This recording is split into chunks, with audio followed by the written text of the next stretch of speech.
action. Tell me a little bit about yourself. My name is BRANDy. I am a single mother of 2 children.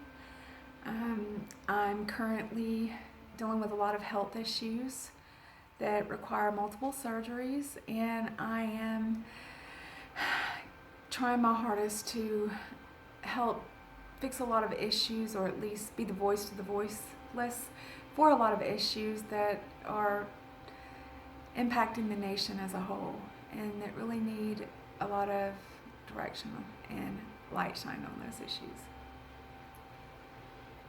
So why are you making this video?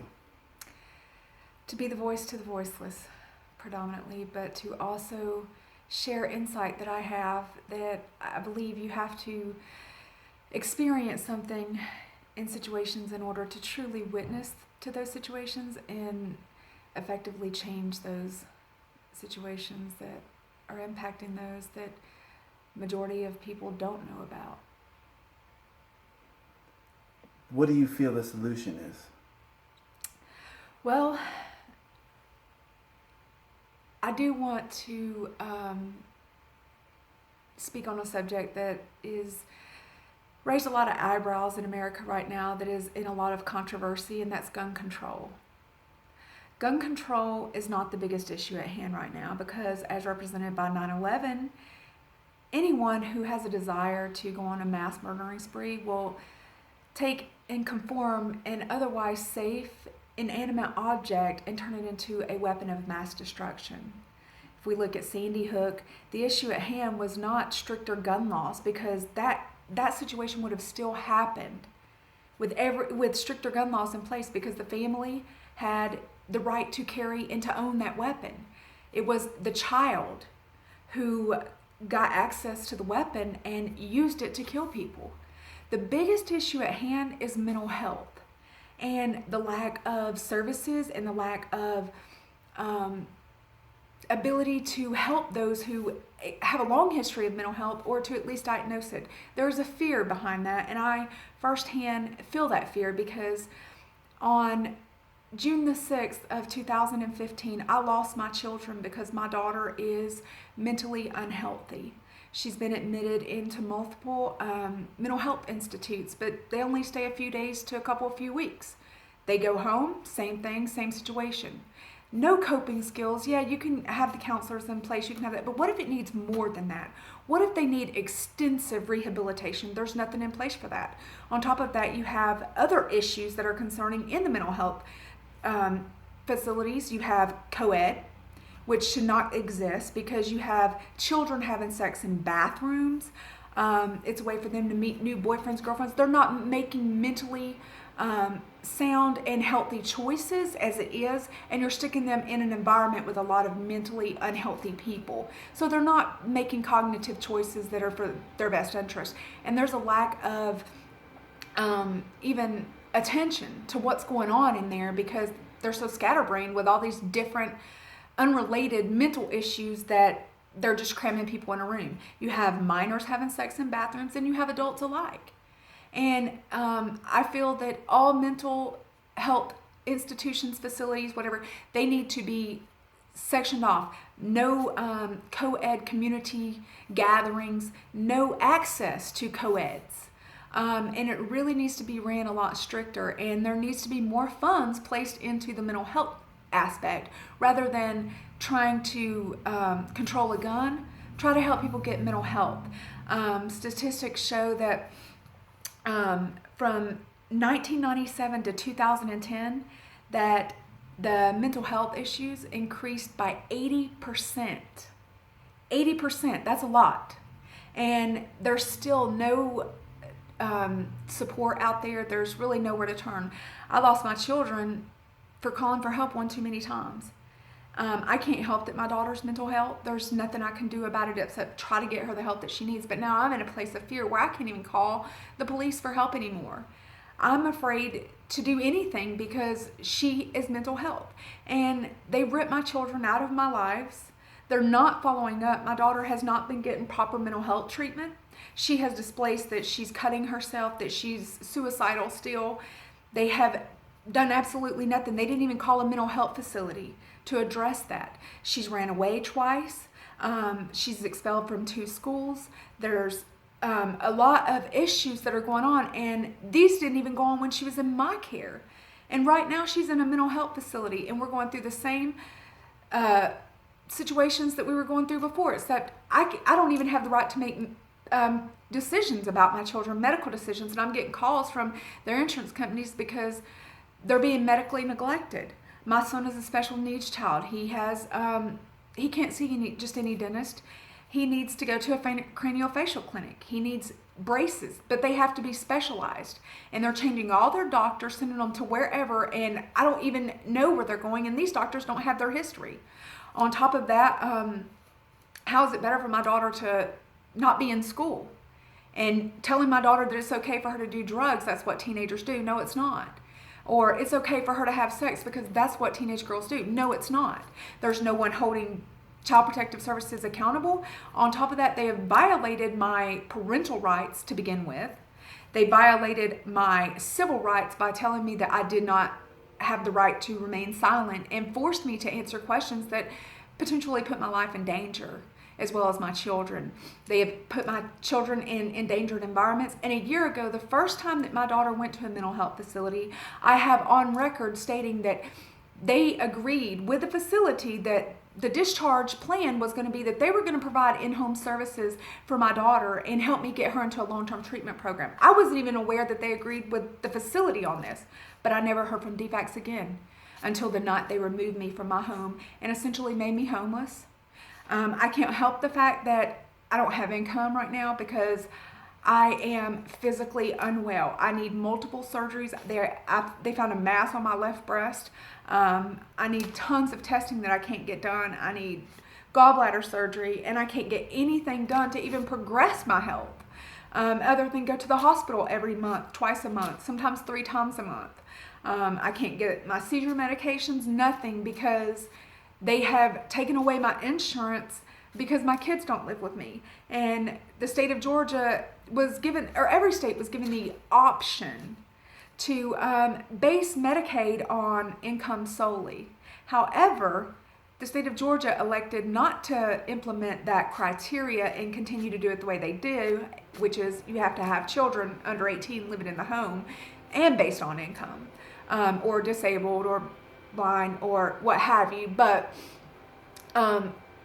there's not enough medical out there. What about these people who don't have medical insurance that are in need of mental health services?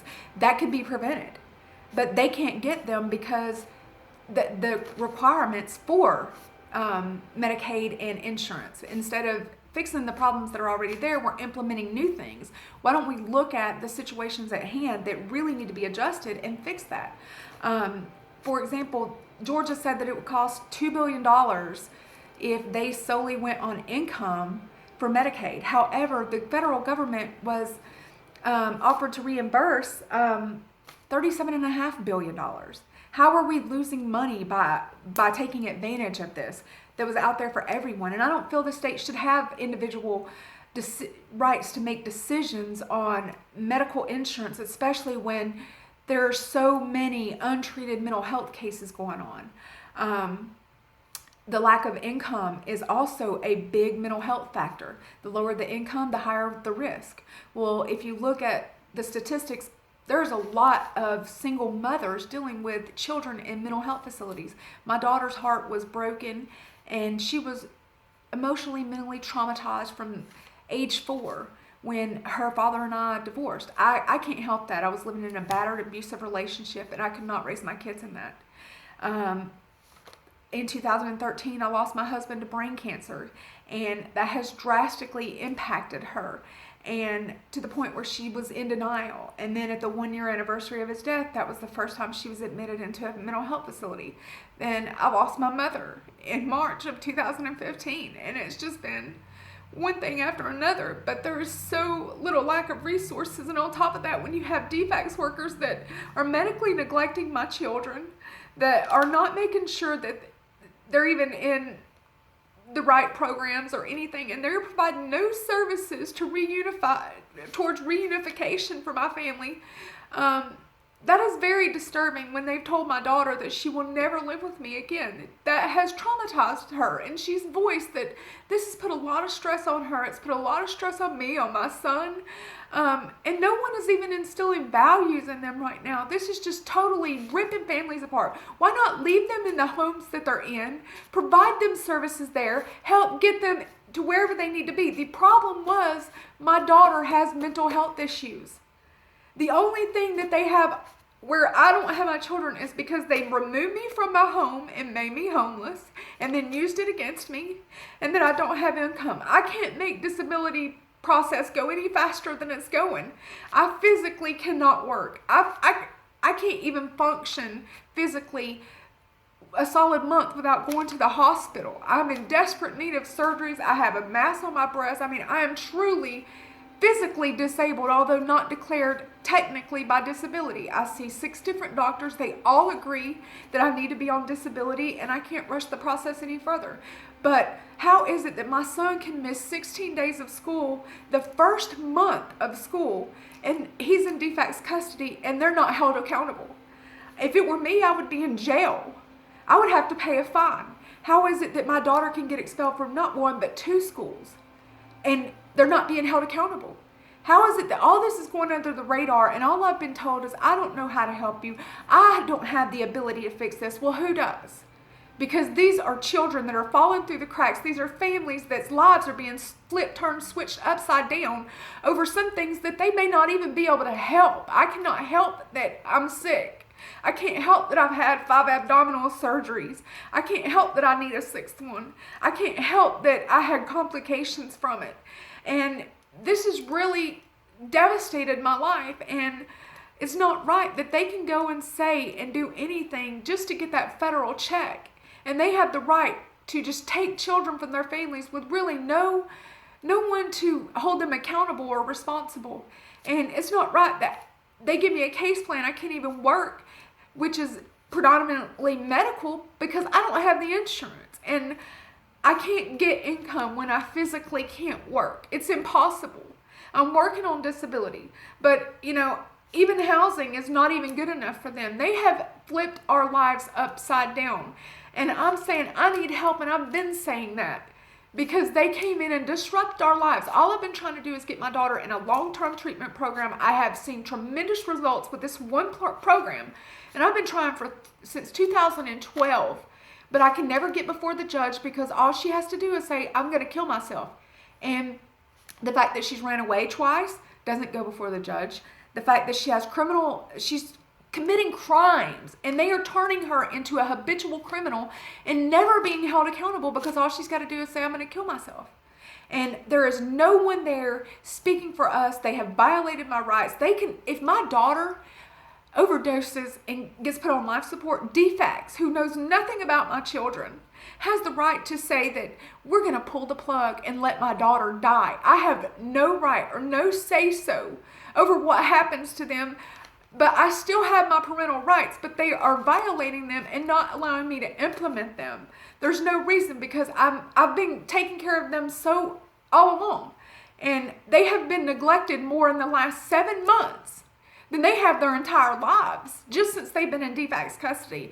And I demand answers. And President Obama, the ACLU, I was told that my 5th Amendment right was not allowed and was not admissible during a preliminary protective hearing. I thought my constitutional rights were always standing, and it can't be conditional. It's either there or it isn't. But I have that on transcribed record, where they put my life in danger and my children's lives in danger, and told me that I had to answer questions when I tried to invoke the 5th Amendment right that potentially could end up causing me to lose my life. And that's on record. And how is this possible?